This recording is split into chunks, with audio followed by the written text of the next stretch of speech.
Hello everyone, it's Grizz. I want to talk to you today. Actually, I've got someone who asked me, here's the question, I saved it. Right, they asked me, some vlogs here I've got to do.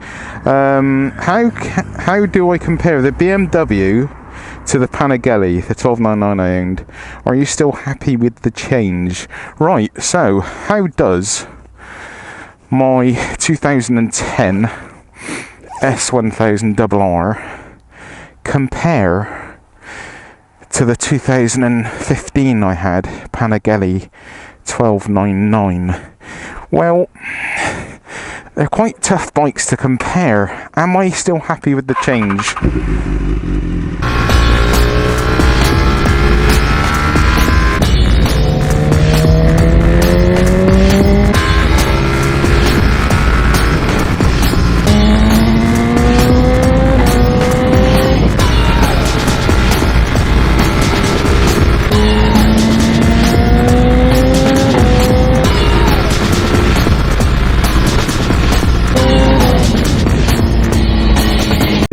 So how do the two bikes compare? This BMW, the S1000RR, and the Panigale 1299. Well, and am I happy?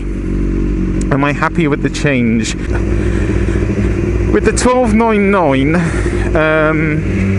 there was some real reasons for my change that I wasn't happy with the 1299, and one of them, primarily the main one, was just the level, the quality of the finish. Now, Ducati are absolutely gorgeous to look at. The Panigale was gorgeous to look at, and I mean the BMW is pretty good to look at, but it's obviously in a different kind of way.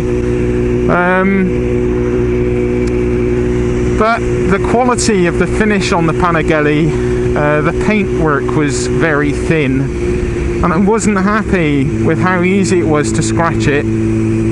So that was really a massive concern for me, because it was kind of immaculate when I bought it, and I had barely touched it a few times, messing around with it, and I put a very tiny minute scratch on it, and that really set alarm bells off on me, because I could tell the paint was really soft.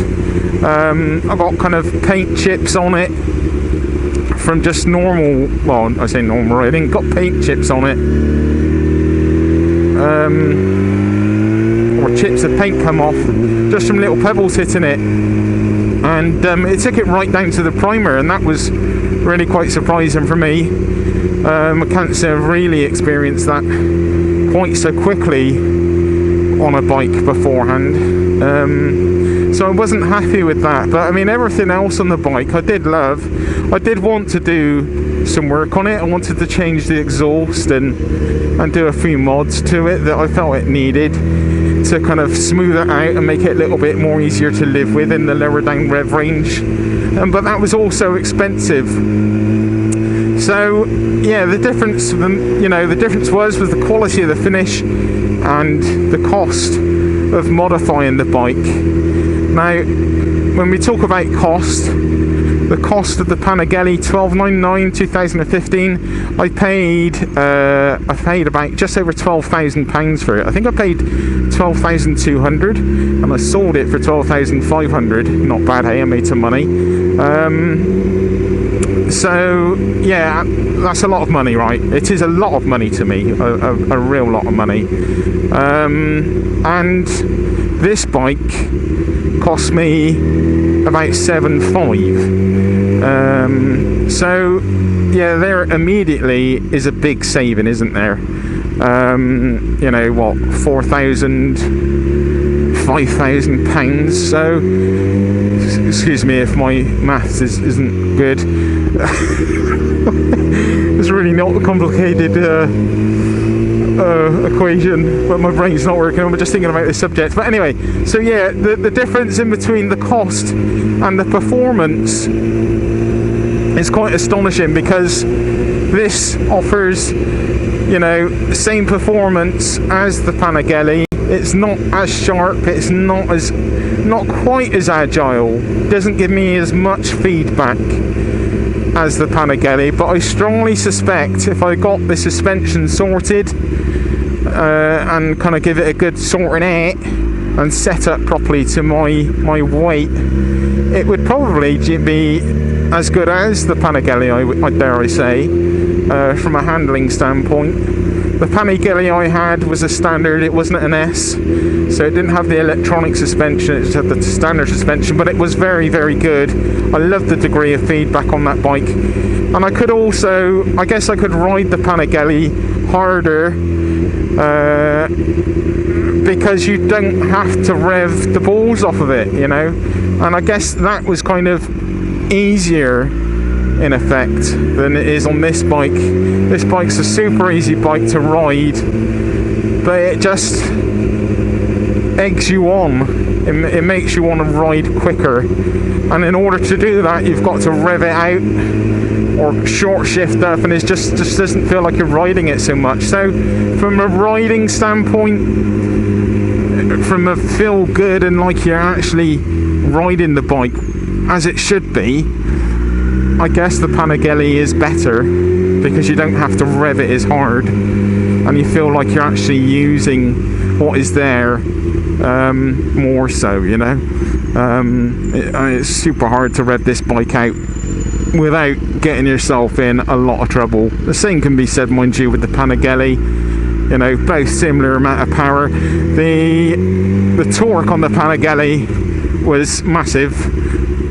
By me doing all the adjustments I've done on this bike with the exhaust, etc., I have lost a degree of torque, I feel, but the actual dyno readout was showing not a bad amount of torque. It was something like 90 pounds of torque. I think it's pounds of torque.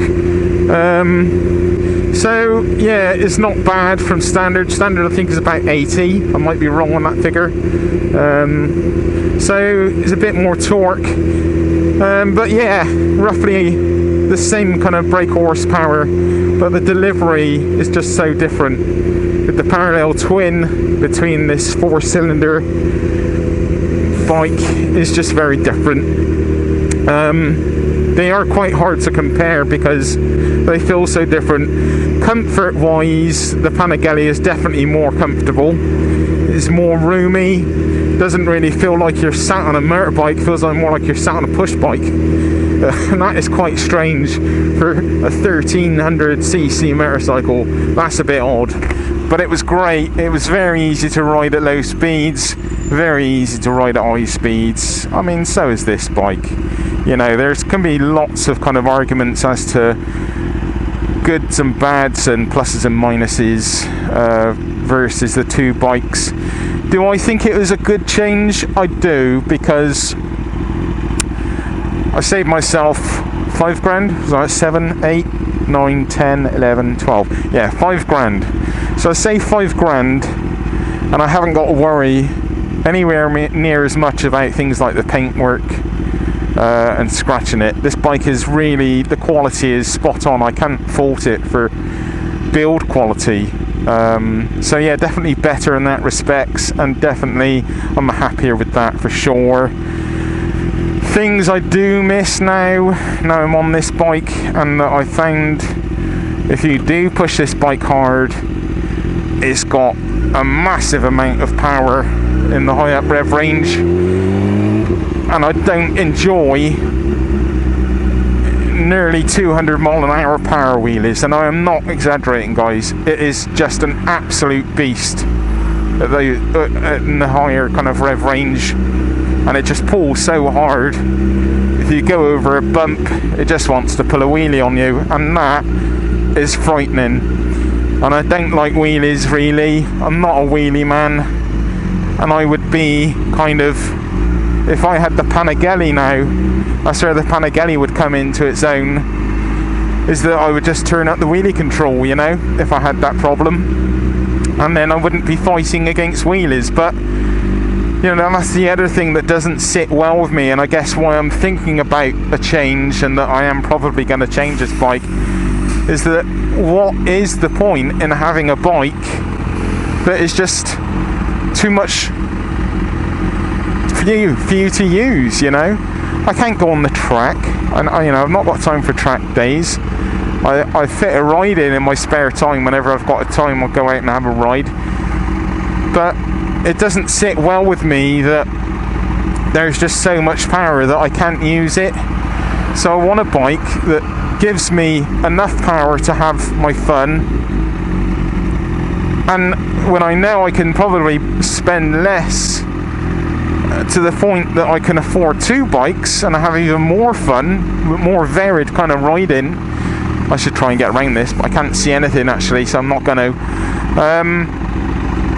That's why you don't see. But so yeah, when you know you can save some money and maybe have more fun with two bikes and get the same degree of fun on a lesser powered bike, it doesn't make sense to me having such a powerful bike.